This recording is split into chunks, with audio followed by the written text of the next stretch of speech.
Welcome, everybody, on this gray and damp morning in Washington, D.C.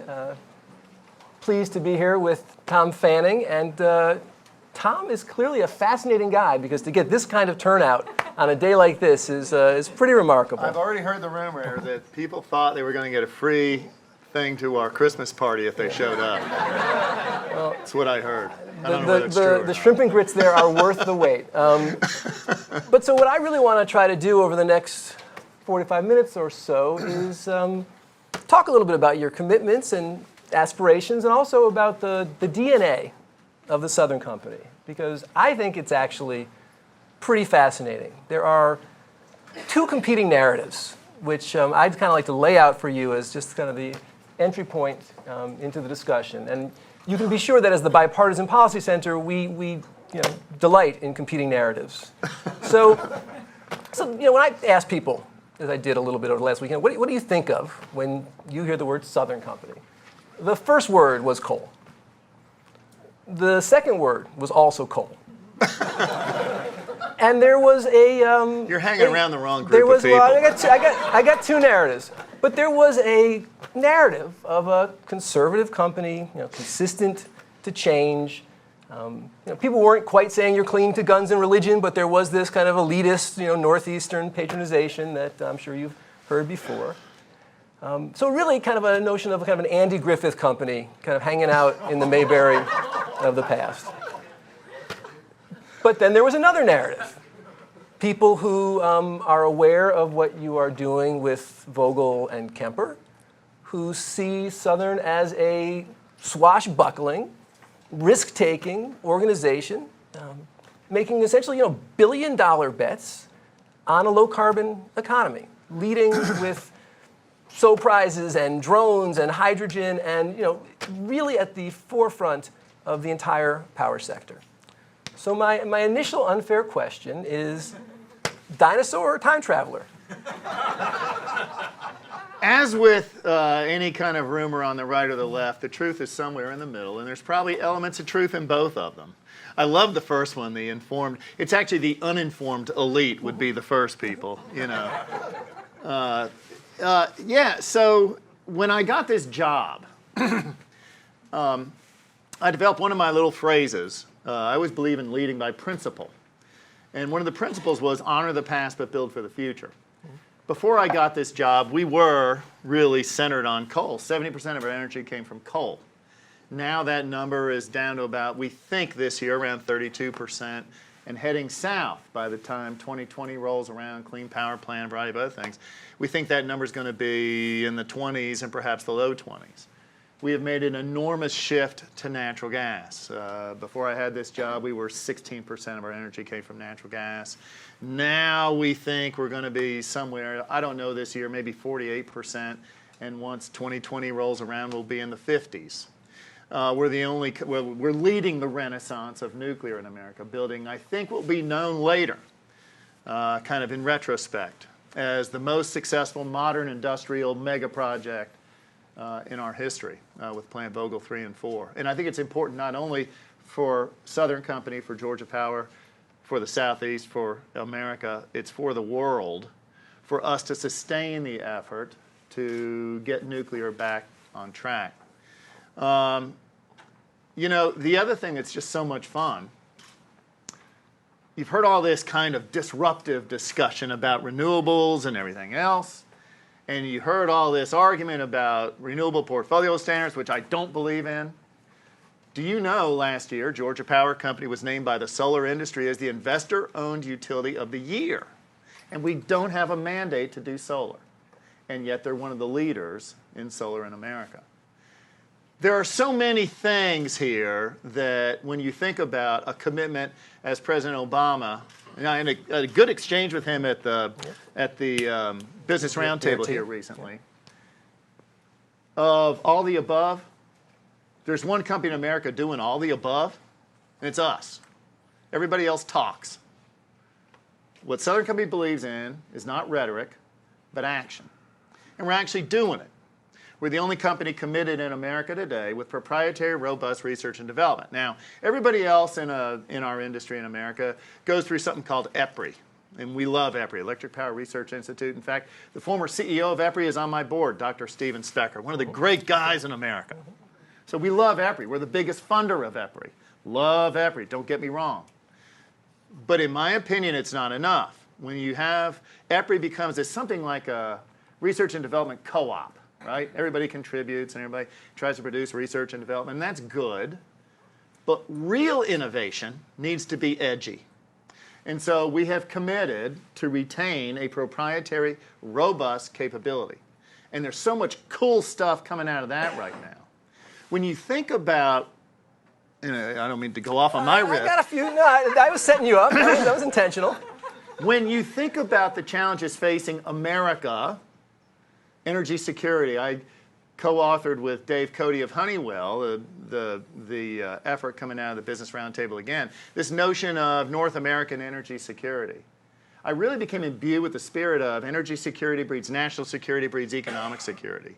I'm the chairman of the Federal Reserve Bank of Atlanta. I'm on the executive committee of the Conference of Chairs, and I think I'll evolve in that in the years ahead.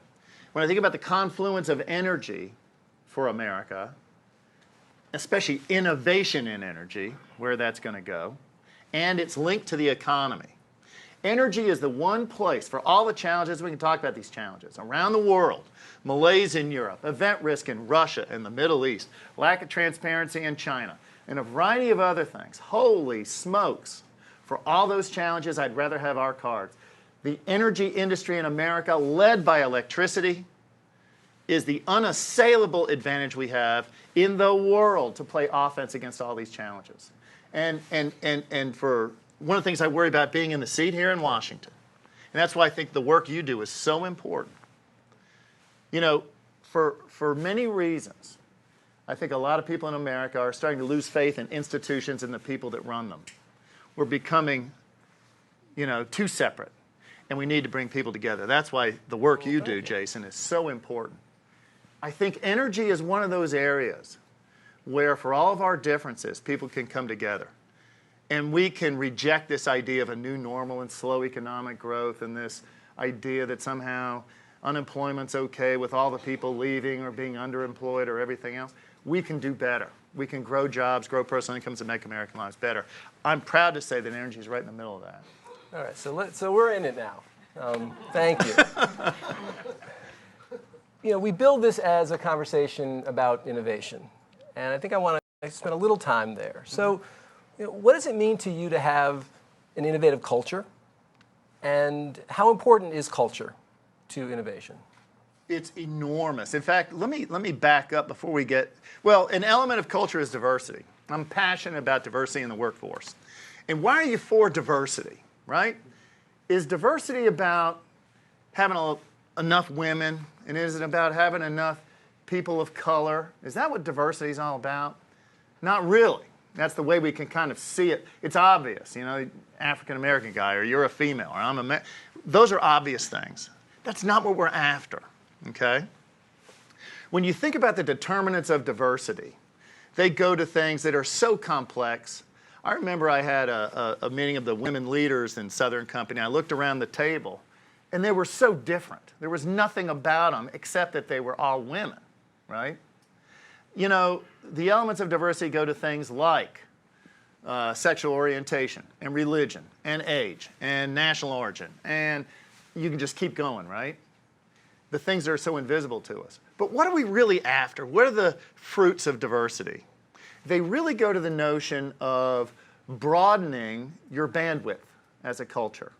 If everybody was the same, see, I see Brian Anderson over here. If everybody was just like Brian Anderson, Big trouble. we'd be in big trouble. Big trouble. And here we are in football season, right? And I went to Georgia Tech, undergraduate and graduate, and Georgia Tech runs the ball really well, unless you're playing Notre Dame. And what people do to Georgia Tech is they try and stop us from running the ball and make us play the words are left-handed. They try and make us do something we're not very comfortable in. For teams to be really successful, you've got to be successful in a variety of environments. And one of the things that's so fascinating about innovation is kind of the theme here.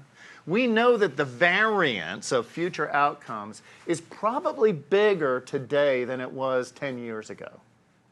And what you really need to breed in a culture is a greater bandwidth, greater vision, greater courage, greater skill sets and background and context in which you can deal with those unseen issues a little better.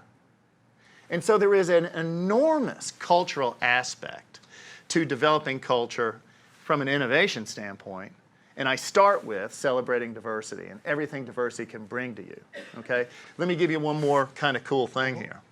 The other thing we didn't say about Southern, if I was going to give you a really good commercial, which I'll do right now. One of two companies in our industry, the last 6 years, we've been in the most admired list, right? The top 3 or whatever it is. And if you look at the data, you know, now that I'm with the Fed, everything is data-driven, right? Data-driven. We have had, I forget what this is now. It's like 7 of the last 8 years now, the most reliable generation fleet in America. We are on a 12-year track record of improving our wires business, transmission distribution. Last year, customer satisfaction, we had the top 4 companies in our industry from a customer satisfaction standpoint. Some years ago, I don't know, 3 years ago, we were number 2 in America in all industries next to FedEx. Listen, Southern Company knows how to run its business as well as anybody. I mean, we're terrific. It can be a real curse. Very often, if you want to predict companies that will fail in the future, are those that have been successful in the past. Because you build in DNA that will reject innovation because we know what we're doing. We were so good last year. Why in the world would we want to attack our own conventional wisdom? Look how good it worked. And I always love to draw people a big graph if I had a, but it's a big circle. Little tiny slice here of the revolutionaries. And the revolutionaries are the ones that always throw sand in the gears and ask the troubling questions. And the people outside this little tiny slice are the people that make, move, and sell like champions, right? And what do the people that make, move, and sell like champions say to the people that are the revolutionaries? Say, shut up, get out of here, leave me alone, right? Somehow we got to nurture the revolutionaries. I knew I was going to get this job when I was still COO. And I was interested in this innovation thing ever since. And I got our corporate shrink. We actually do that. You can imagine, looking at me. And I said, his name is Dr. Buddy Singh. I said, Buddy, give me maybe the top 25 innovative people at Southern. And he went back in his stuff and all the tests and laying down on the couch. Came back with this list of people. And I was floored. Because a lot of the people that were on this list, the theoretically the most innovative people, had it beaten out of them. And they had fit in. That's how you get along. And I was fascinated with that reality. And so one of the things I've been kind of consumed with here, from a cultural standpoint, how do you really celebrate diversity, but the outcome of diversity, how do you celebrate innovation in a successful organization? How do you really celebrate the notion of creative destruction? And so that's something we're really trying to do now. And we could go to this later. I don't know. You guys all have these so smart things and a variety of, not so smart. Yeah, so prize. We have this stuff where we're actually creating monetary awards to celebrate and then nurture innovation. But it's really interesting stuff. So this idea of being essentially kind of trapped by excellence, I think, is a really interesting question. President Reagan famously said that the 9 scariest words in the English language were, I'm the government and I'm here to help. But I also know that you have a very collaborative relationship with the federal government around a lot of this innovation. Sure have. So I want to talk a little bit about, what do you think is the appropriate and necessary role for government in this kind of innovation arc? Yeah, I would argue our relationship, anybody here from the DOE? DOE? Nobody? Nobody? Well, I guess they're working. Hey, look, we've had a great relationship with them. So when we think about some of this proprietary research and development, a lot of it we do in collaboration with the DOE, and therefore it doesn't become all proprietary. We have sharing arrangements and a variety of other things. But the notion for what is the role of government in energy is really pretty interesting. And I've made a lot of other, if I was to continue my conventional speech, I would have said all the above, and I would explain to you all the above. Second thing I would have gone through was innovation, and I did this a year ago here. What do we mean by innovation?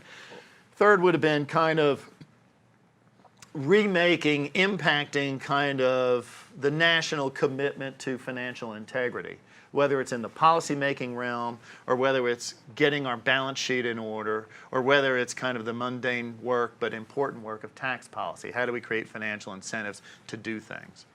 And I know there is a general theme of government should be smaller and do less and leave me alone. There actually are very appropriate roles for government, particularly in energy.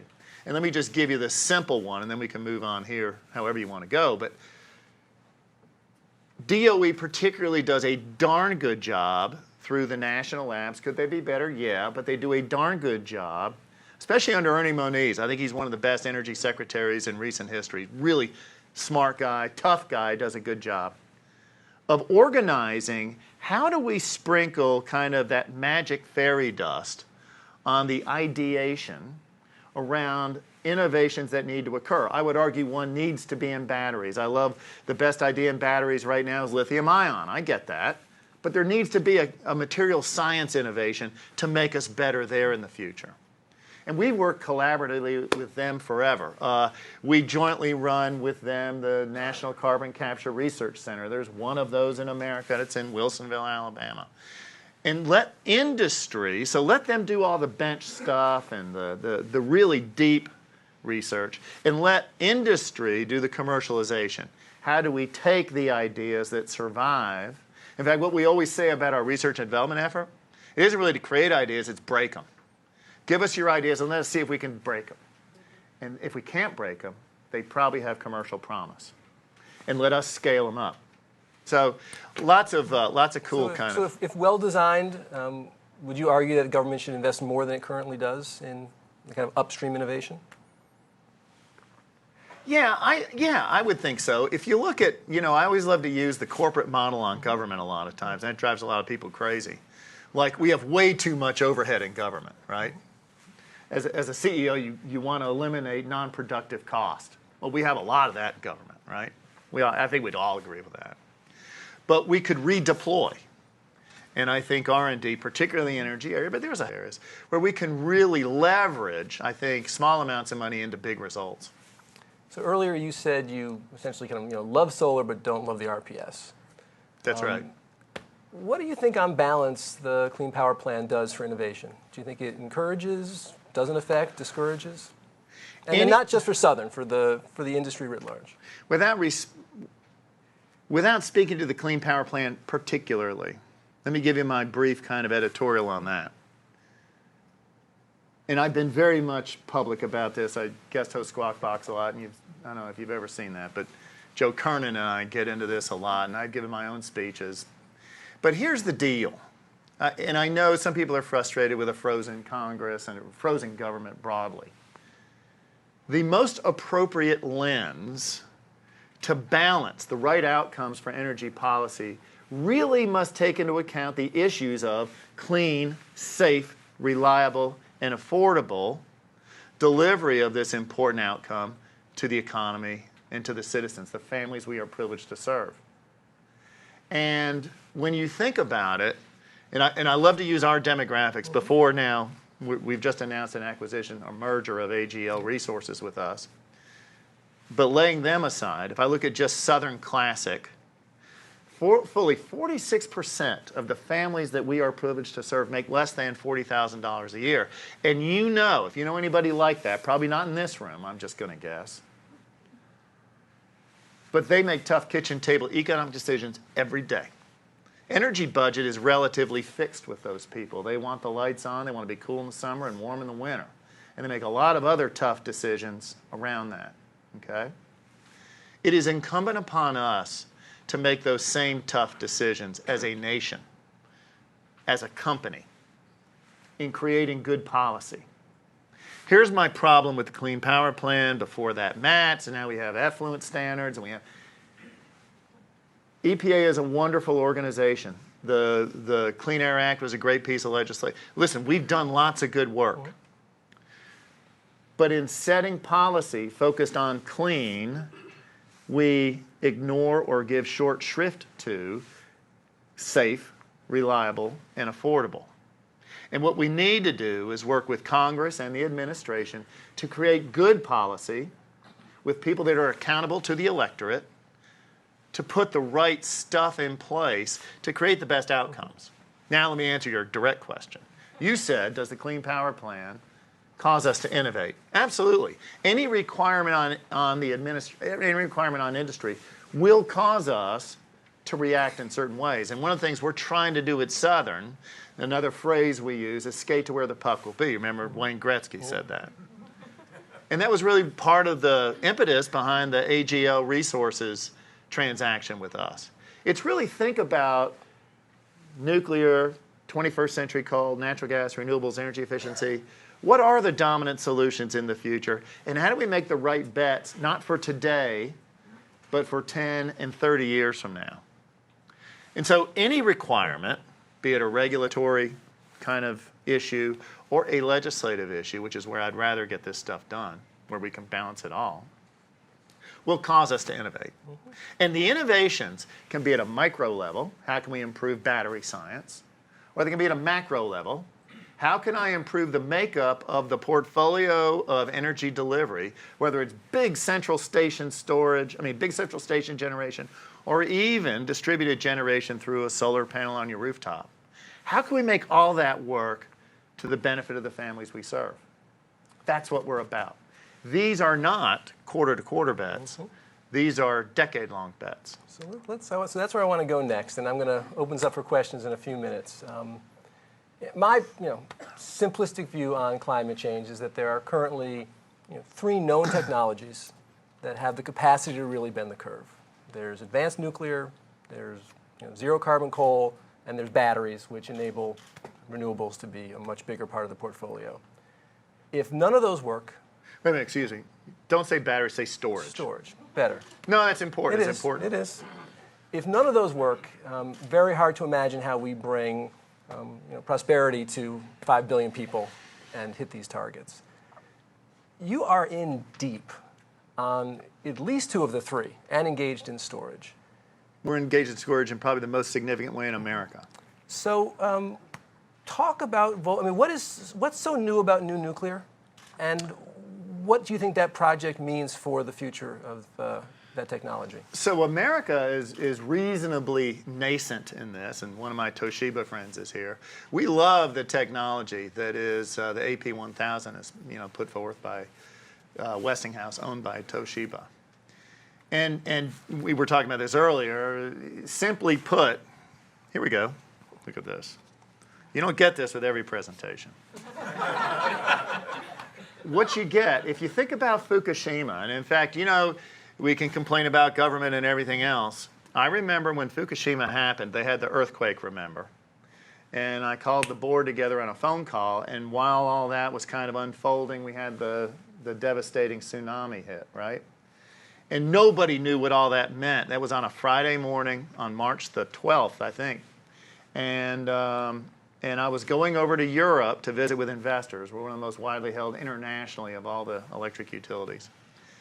And I just said to the board, look, we don't know the outcome of all this, but we know it's important. And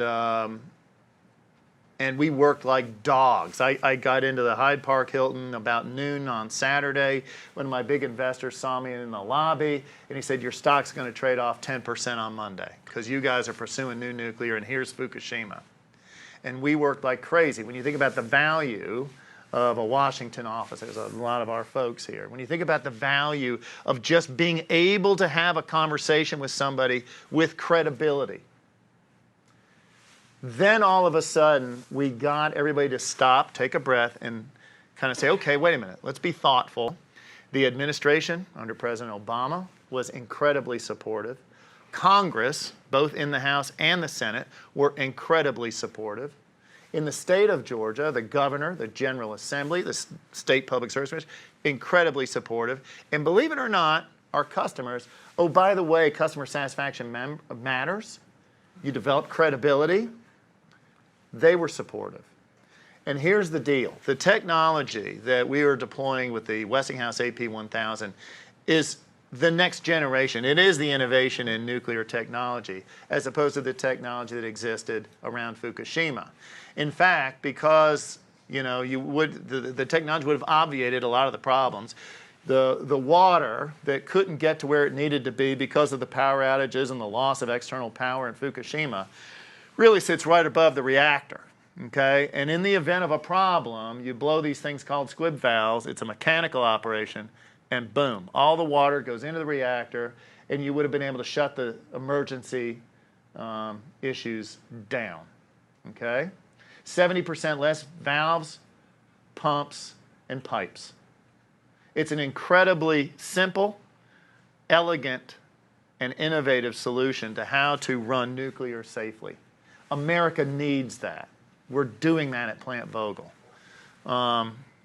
That's so important. Where was I going with all this? You just want to play with the cups. So let me ask you the next question about this, and we've talked about this before. I know that there's a myriad of reasons. Oh, wait a minute. Let me just finish that right. up. You were asking me about new nuclear, why that was important. Let me give you the other two, though, real quick. The other thing we were benefited by is Plant Vogel's not in a seismic-sensitive area, and it's not on a coastline. It's not subject to flooding and a variety of those three facts. But I think probably most importantly was the technology innovation aspect. Was so important to having credibility up here in Washington and back home in Georgia to have this thing go through. And let me give you one last commercial. The media, we complain sometimes about the media. We'll have there's been delays and there's been cost increases. You know what? There's been 2 schedule changes, and yes, as a result of those schedule changes, there has been some cost increases. Do you also know that the benefits associated with that project have overwhelmed the cost increases, such that, I want you to go home and write this on your refrigerator when you get home, the original price pressure to Georgia Power's customers when we agreed to do Vogtle, we thought was going to be around 12%. Okay? It is now estimated to be in the very low 6s. The prices to customers have come down versus what we have expected. Everybody got that? You don't get that in the media. That's the truth. And this is going to be the most successful project in American corporate history. Boom. All right, so let's talk about scaling, right? It is courageous and important to be a first mover, but really important if there's a second, third, and 12th mover, right? Yes, sir. And so, and again, we've talked about this. I know that myriad of rationale and reasons as the imperative for Vogtle. I understand all of them. Yep. I also know that with $3 gas, what we had imagined as a nuclear renaissance is now facing an incredible headwind. And not everybody's as good as you, right? Not everybody has the confidence that they can pull this off or that they have the organization in their state. Right. It sure seems to me like there are 1 or 2 critical aspects of nuclear power that have to be monetized for there to be a real future. And I want to see if you agree. One is the national security benefits. There are incredible national security benefits. Perfect. The fact that we're counting on the Russians to help us with Iran, not so fun. The second, of course, is climate. Yep. And while that, I think, was not the principal motivation, profound potential benefits here. Hey, but let me just jump in there real quick, because it kind of was. When we do system planning, when we figure out the right portfolio, we actually consider not deterministic planning. We don't say coal prices will be X and gas prices will be Y and oil prices and carbon prices will be. What we do is a matrix. We actually started that when I was a COO, where we say high, medium, low, and we actually projected the potential for 0 price for carbon, up to $30 per ton of carbon. When you evaluate a whole range of potential outcomes, so you're actually doing probabilistic planning as opposed to determinative planning, you actually do take into account the cost of carbon rather than the price of carbon. And all of a sudden there, nuclear becomes a dominant solution. So the unfair question is, old Southern would not have wanted to talk about a carbon tax. Right. Certainly, I remember 10 years ago that was not a conversation there was a lot of interest in having. I still think a carbon tax is a dumb idea. So what works for you? I mean, what is the right way to acknowledge? I mean, you guys get killed for your waste costs, right? Nuclear has a huge disadvantage there, and you pay for it. You have a huge advantage on carbon that right now you don't benefit from. What is the rational economic way for nuclear power to be acknowledged for its carbon benefits, because I think if it doesn't happen, I don't think there's going to be a second, third, and fourth. That is a very carbon-centric question. Let me broaden the question out a little bit. Intentionally. Let me broaden the question out a bit, because I'm interested in carbon. I really am. I think it's an enormously important issue. And you're right. At scale, until we get more developed, and it's in coal, which we're working on, but they're a little further out. At scale, the only carbon-free generation is nuclear. Yeah. And it's incredibly safe, okay? And Vogtle's going to create as much zero carbon power as, I believe, all of the installed solar today. Yeah, yeah.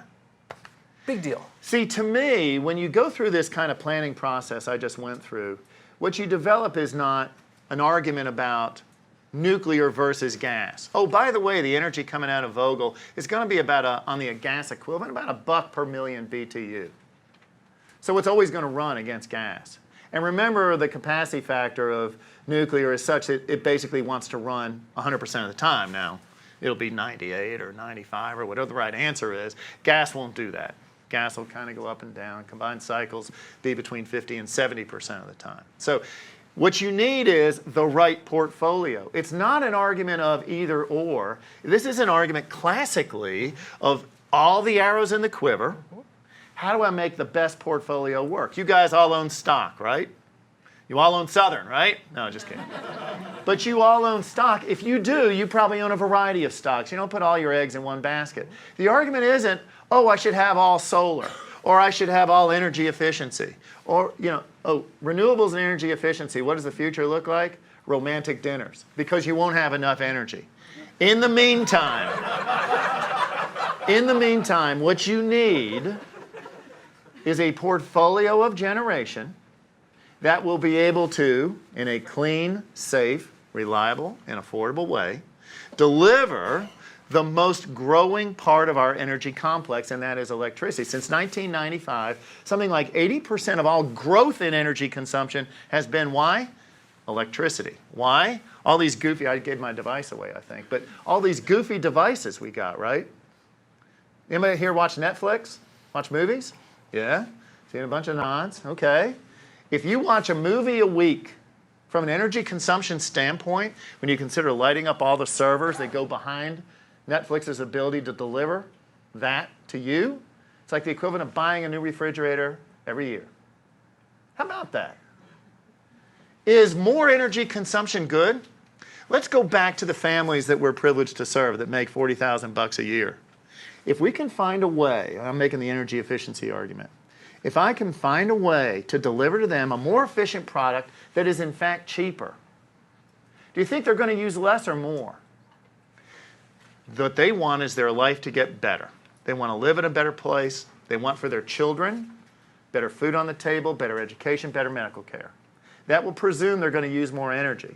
If we're successful in delivering things like an optimal portfolio, driven from a baseload standpoint by things like nuclear, that will absolutely support the development of more renewables, more energy efficiency, we're going to make American lives better. See, the pitch I'm making to you is the idea. Energy is one of the things, because we're getting so many scale advantages in cost and in reliability and in safety and in cleanliness, carbon, going back to your point, we can deliver something that will drive our economy better than it's ever been. And we're in this position, I know we've talked before, and I'm kind of passionate about this one. Just this one? Yeah. We can if we do the right stuff, we can become energy secure. It doesn't mean independent. It means that, we'll be a net exporter. We're still going to trade with people probably that don't like us so much, but that's okay. That's the world. And we'll be energy secure. We'll be net exporters by, say, 2020. And we'll be the biggest energy producer in the globe by 2030, 2035. And this unassailable advantage will take place to where we can grow GDP by another %. How many of you are happy? I asked this in Aspen this year. I said, how many people out there are happy with 2.5% GDP growth? And believe it or not, I bet you half the people in the audience raised their hands. And see, I'm afraid that we're getting a dumbing down of American aspiration. We can do better. Doing this effectively is one of the ways that I think we can drive better results, better economic growth. if we are able to be energy secure, I think we can get national security in a better spot, and I think we can really generate economic security. Energy security breeds national security, breeds economic security. And I think we can rise above dumbed down American aspirations and create more jobs and more personal income. All right, so the fact that you're all here means you are aspirational people. And I want to open it up for questions for about 20 minutes. Tom has a meeting with Speaker Boehner, and he's not going to be Speaker Boehner much longer, so I don't want you to be late for that. And so, questions for everybody. I hope someone asks you about Kemper. Yeah, please. Joel. Whatever. Yeah. And let us know who you are. Hi, Joel Bluestein, ICF International. I'll say that again, Joel Bluestein, ICF International. So let's continue the nuclear thought here. So assuming that nuclear is one of the key technologies, Yeah.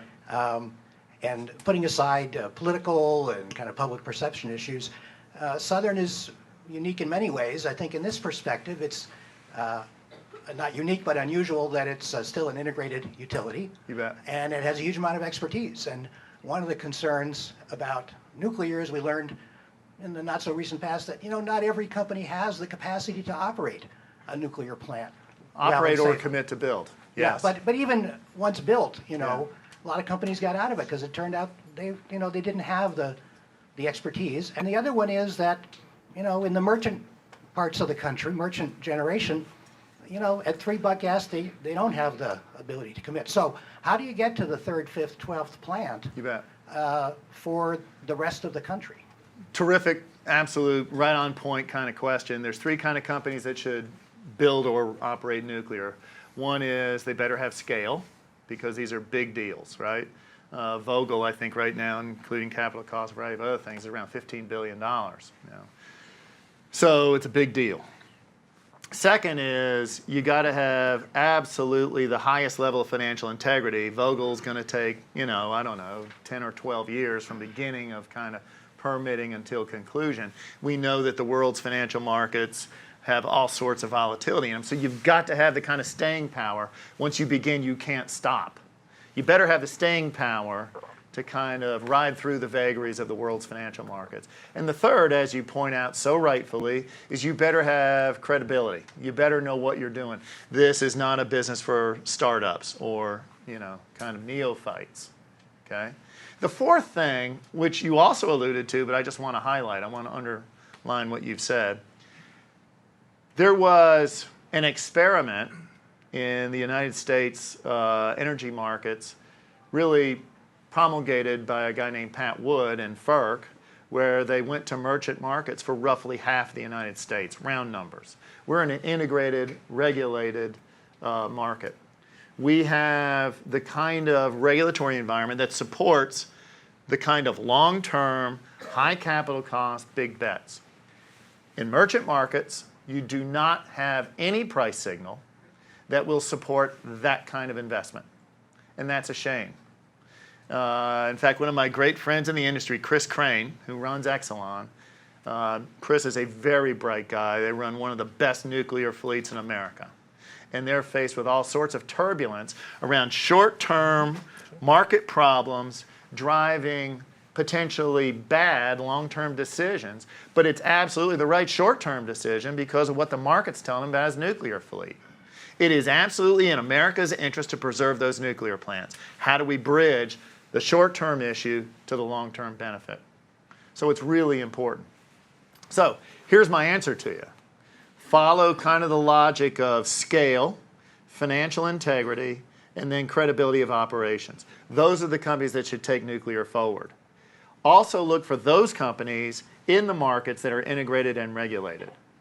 Those are the ones that should carry us forward, okay? If you wanted another kind of interesting, where could the government play? Now it'll probably be snowing in my office when I get back. The government could help here. Remember when we were doing all this kind of idea about deploying all this shovel ready? The government could help nuclear even more. If there was a notion of an optimal kind of portfolio, and if there was an acceptance of nuclear as being a legitimate, actually dominant solution within that portfolio, The government could help even further. They've helped so far, and they've done a great job. Ernie Moniz has been a real champion in helping that. And frankly, President Obama's been supportive. But we could do more. Some other questions? Right here up front. Let us know who you are. Thanks. Michael Copley, SNL Energy. Hey, Michael. There was some talk about state renewable portfolio standards. Where do you come down on federal renewable energy tax credits? Yeah, what I've been on record as saying there is I would be fully supportive of a clean slate. In other words, get rid of all of them. Okay. When you go to, and I think this has been out for a while, its data is probably getting a little aged, so there may be better data now. But EIA's own data would have said on a per unit of energy basis, renewables, particularly wind and solar, and please understand, we're one of the biggest investors in solar in America, okay? Hear where I'm coming from. We invest in these things all the time. We're one of the biggest in the United States. We take advantage of 30% investment tax credits, and we take advantage of some of these things. I think the proper way to go forward from a tax policy standpoint is to level set on a per unit of energy delivered federal tax incentives. So I would level set those things. They get way more on renewables, particularly wind and solar, than you get in nuclear, and certainly more than you get in oil, gas, and coal. And there's a whole host of other things. Your question kind of went to tax incentives. There's a whole host of other things. I believe we're, by ourselves without AGL, we're, depending on how you measure and what day you measure, we're the third or fourth largest consumer of natural gas in America. We're there. You know, this, oh, they're a coal company. No, we're more of a gas company than anything. I would be 100% supportive of unlimited exports of oil and natural gas. People say, you got to be out of your mind. No. My view is we set a lot of policy in the past based on notions of scarcity.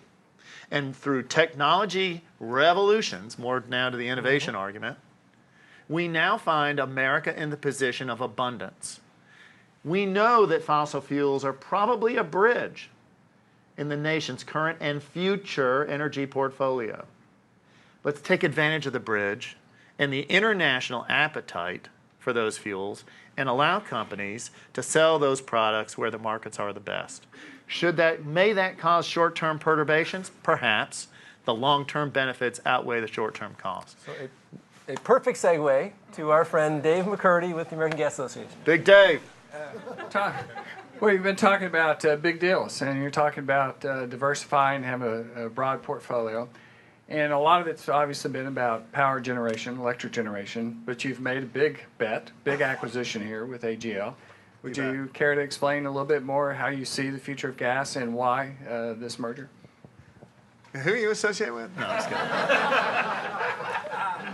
So let me, thank you. Let me go back and direct you. Our crack corporate comm team is, we have all my stuff out there, speech I gave here and all that stuff. It's out there on YouTube or it's Googleable or whatever.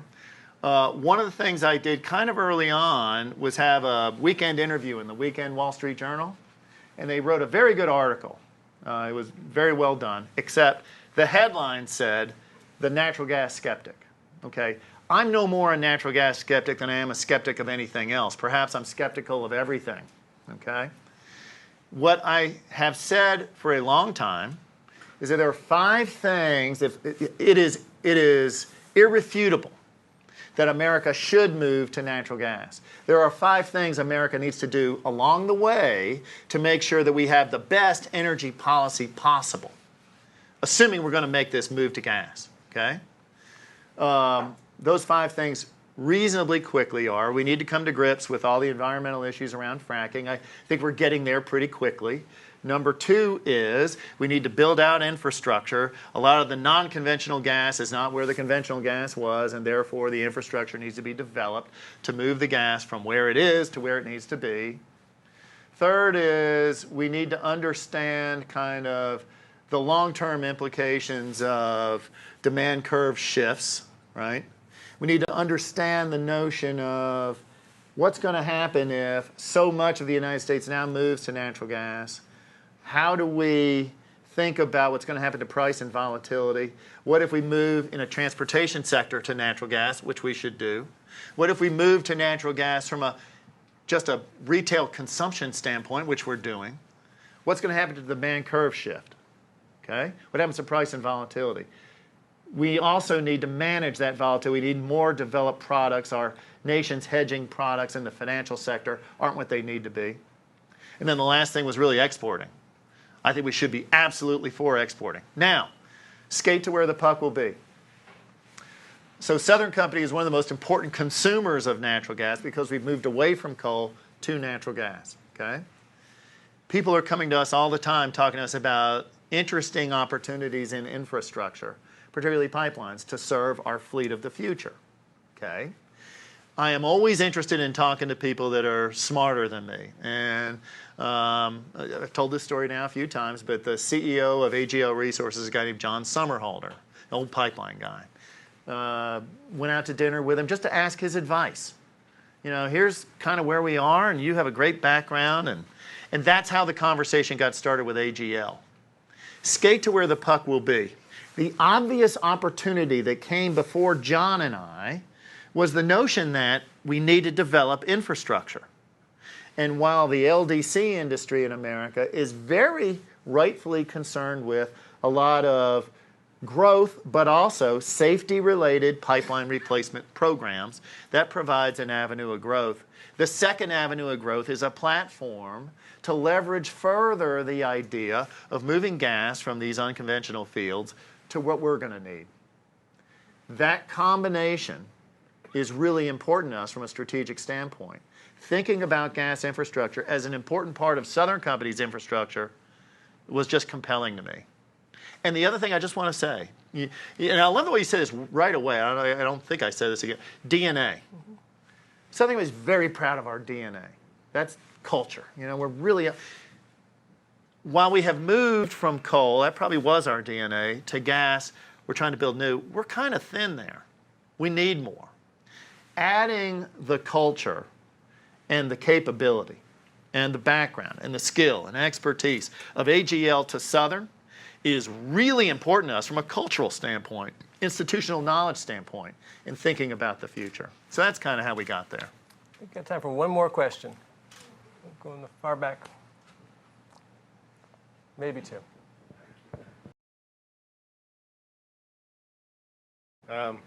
Well, speaking of Wayne Gretzky and infrastructure, it's interesting that in 50 minutes we haven't talked about the grid at all.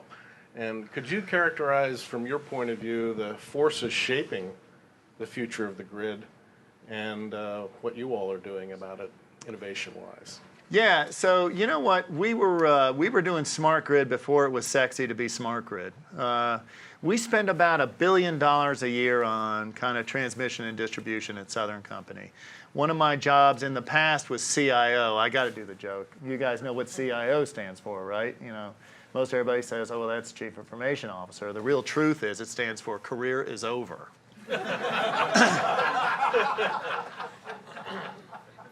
But we started way back when. The notion of improving reliability and quality of service would be to put in place technology in a smart grid sense that would be able to, almost as a Nest thermostat adapts to your behavior, we would be able to anticipate problems before they evolve. How do you do that? You ping the wires all the time in microseconds, and you get information back to where you say, oh, there's a problem developing in Alabama, or there's a problem developing in Mississippi or in Georgia. And now we can start preventing problems from happening as opposed to reacting to them. So smart grid in that standpoint is something that we've been investing in even before federal funds were available to advance it and everything else. And I want to remember we've spent, I guess in my history with the company, somewhere around $5 billion on smart grid, okay? The end of smart grid is not just technology and wires and being able to switch better and all that. It really goes to smart meters. And it goes to this idea of having, remember everybody thought that was going to be a gateway to the smart home? I really think that's misplaced. And I thought that from day one. I never thought the right gateway was a smart meter, and I could go on with that. More the innovation theme. We're working right now with Nest. We're very kind of excited about our collaboration with them, and I think we've got the biggest collaboration with Nest in the United States. You know, Nest is the adaptive thermostat, right? And I always do the joke about Bill Gates. You know, Bill Gates, if you've ever been in his house, you walk in a house, there's a picture here. It shows the pictures that he likes, right? Then Melinda Gates walks in that same house, that same room, and they're the pictures that she likes. The picture senses it's Melinda. And if they both walk in at the same time, Melinda. they're the picture that Melinda likes. We knew that, right? So last question. Oh man, wait a minute. The adaptive thermostat is going to be an interesting idea, but it's going to evolve to smart chips that will be in any asset in your house worth $100 or more. And the Nest thermostat is going to evolve into an adaptive server for the Internet of Things. And we're working with Nest to help think through that, and working with Google to build the networks to kind of make it all work. All right, bring us home, Mr. Siegel. All right. One last question, maybe somewhat predictable. As we look at the role renewables play, You bet. they definitely have a role in the Absolutely. portfolio. Yep. But if we're going to achieve deep decarbonization, we really need sources of electricity that are carbon constrained but are dispatchable. We've talked a lot about nuclear in that context. But that also bespeaks taking the hundreds of years supply of coal we have in the United States and figuring out ways that we can responsibly use that, looking toward the future. This discussion here is about innovation, and I don't think there's any more innovative plant, perhaps, than what's going on at the Kemper Energy Center. Can you tell us a little bit about that, what the status is, and Absolutely. And Thanks. you got 2 minutes before your staff gives me the stink eye. They probably already have. Yeah, well, that's pretty common. A 2-minute conversation. This is technology we developed along with a partner, Kellogg Brown Root, KBR. And what it does, it takes native Mississippi lignite, it runs it through a process, it gasifies it. As the synthesis gas comes off that gasifier, we strip out the CO2, strip out ammonia, we strip out sulfuric acid. With the remaining synthesis gas, we produce electricity. Oh, in fact, the combined cycle plant is running at an equivalent forced outage rate of around less than 1%, whereas the industry average is around 6%. It's working great, that part. We're just now through startup of the gasifier right now. What we do with the CO2, it's not a waste stream, and what we do now is use it in a process called EOR, Enhanced Oil Recovery. This plant will take a resource that otherwise goes unused in Mississippi, Native American resource, create tax base, create jobs. With EOR, we'll produce 2 million barrels of oil a year that otherwise goes untouched. And we produce electricity in the cleanest fashion. The carbon footprint of Kemper County, Plant Ratcliffe, will be less than a combined cycle gas-fired generation. Now, with gas prices being so cheap in America, it's very likely it's going to be hard to do those in America. But when you think about, remember, energy security breeds national security, breeds economic security. Where do you think Poland, that gets something like 90% of their energy from coal, would view this technology? It could relieve their dependence on people like Gazprom and our friend Vladimir Putin. It's particularly important. And so Eastern Europe is important. China is important. And we're striking agreements now around the globe. And Ernie Moniz has been very helpful. He and I went to Istanbul last year to pitch this idea. This idea, how do we use this resource? Coal will be burned around the world, sports fans. We can take it out of the United States. It's going to be everywhere else in the world. How do we use it effectively in a clean, safe, reliable, affordable fashion? I'm proud to say we're developing real solutions, not rhetoric, to try and make that happen. So as the prerogative of the chair, I was able to ask you an unfair question, and I'm going to try now, based on what you've said over the last hour, to answer it. I am convinced you are a dinosaur from the future, here to anchor innovation in a culture of customer service, economic growth, and shareholder value. And it's a pretty delightful combination. So I thank you for coming and sharing it with us today, and thank you all for joining us.